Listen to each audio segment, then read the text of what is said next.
Kwigenekerezo rya gatatu ruhuma umwaka w'ibihumbi 2026 neza na neza saa 8 z'ijoro abagabo bane bipfutse bitambara mu maso begereye inzu ya Saif al-Islam Gaddafi bari bazi neza aho kamera zari ziherereye. Mu masegonda makeya umuyaga nkuba bari bahejeje kukupa binjira mu nzu bihuse ku rufaya rw'amasasu. Mu minota mikeya yakurikiye bahagaritse kurasa kabagacerere kadasanzwe. Aya masasu ntiyavugiye ubusa, yagiye ahitanye umuhungu yari asigaye mu bana ba Muammar Gaddafi, Saif al-Islam Gaddafi.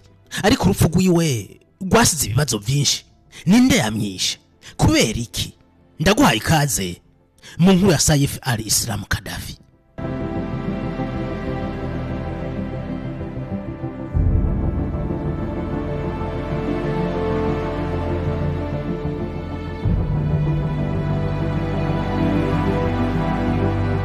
Muri video heruka nabashikirije amateka ya Muammar Gaddafi n'imigambi yari afise yo kunga Afrika ikaba igihugu kimwe. Muri urugamba gose twabonye ko hari wenyene ibihugu byose bya Afrika biramutererana gushika hitanywe n'ibitero bya OTAN kwigenekerezo rya 20 gitugutu umwaka w'ibihumbi 2011.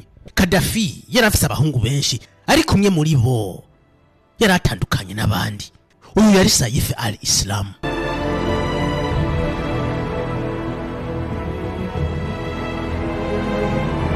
Uyu muhungu yahawe indero itandukanye n'abandi bana ba Gaddafi. Aho kumushira mu gisirikare bamurungitse mu Bwongereza muri London School of Economics. Mu vyigwa vye vya doctora yize ibijanye n'imigenderanire y'ibihugu, ashimikira kuri societe civile, demokrasi n'intwari bereye. Irondere mu Bwongereza yambara neza amakostima mubereye, akamana n'abategetsi bakomakomeye. Aha twovuga nka Tony Blair yari premier ministre w'Ubwongereza muri ico gihe. Saif al-Islam yategerezwa kwimenyereza geopolitique mondiale akazosubirira se wiwe kurongora igihugu ca Libya.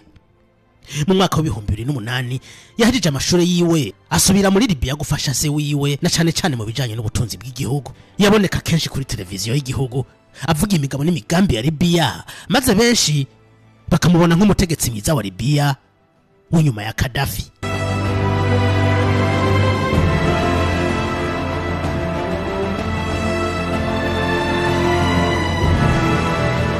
Mu mwaka w'ibihumbi 2011 habaye ico bise Printemps Arabe.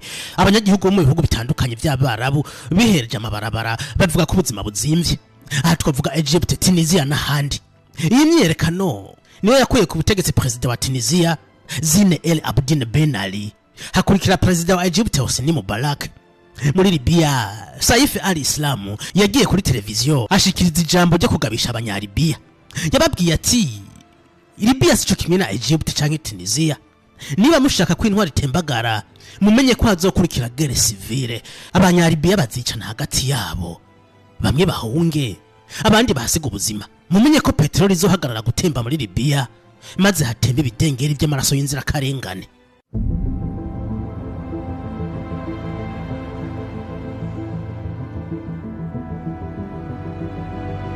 Iri jambo rya Saif al-Islam ryateye ubwoba abanyalibiya.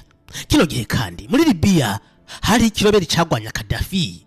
Ikiroberi cari kirongoye na General Haftar ashigikiwe n'ibihugu byo Buraya na Amerika. Iki nico caje gusenya ubutegetsi bwa Muammar Gaddafi muri gitugutu umwaka w'ibihumbi 2011.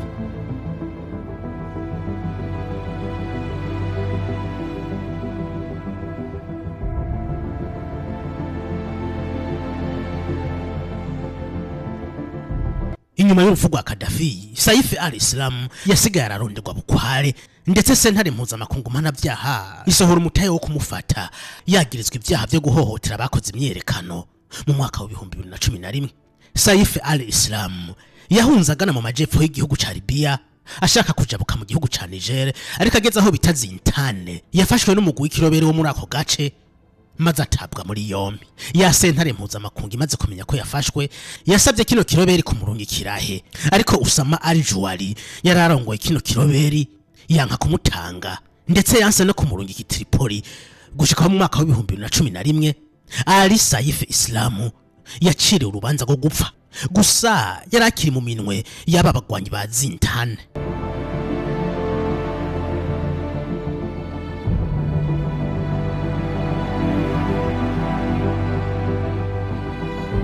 mu mwaka w'2017 Ali Saif Islam yararekuwe mu nyuma buri gwirengero, ariko byaje kumenyekana mu nyuma ko yakomeje kugiriranira imigenderanire n'abaroberi bari bamufashe ndetse bakamucungira n'umutekano. Inyuma y'icwa rya Gaddafi, igihugu catwawe mu kajagari, hari imigwi myinshi yitwaje ibigwanisho, maze umwe wese agategeka uko avyumva. Mu mwaka w'2021 hatunganijwe amatora, maze Saif aranyeguruka ndetse azazanye na kandidatire yiwe, ivyaje kwamaganwa na Tripoli hamwe na ya sentare mpuzamakungu y'Irahe. Vyaje kurangira no matora atabaye, maze Saif al-Islam yongera aranyika aburirwa irengero. Muri uku kwezi kwandamukiza umwaka w'2026 Libya ifise amatora. Aya matora Saif al-Islam yaheruka gutangaza ko azoyitaba, ariko imbere yuko no matora agera yishwe n'abagabo 4 baje basatira urugo rwiwe mu ijoro rya saa 8 ryo kuwa gatatu ruhumu no mwaka. Abamwishe nta numwe yigeze afatwa, nta numugwi numwe wigeze uvyitirira, nta n'amatohoza yakozwe, kaba yakamizwe n'ingoma.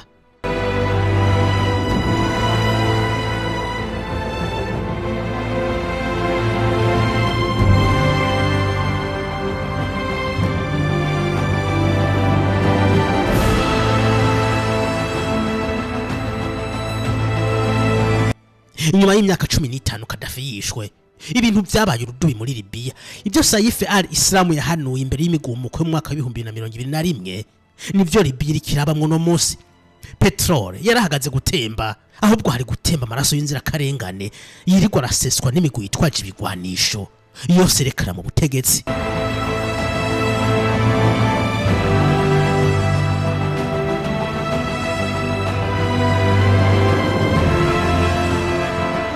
Kazoza ka Libya karacari mu gipfungu, kuko n'isasa ryari risigaye ryakomoka kuri Muammar Gaddafi rihejeje kuzima burundu.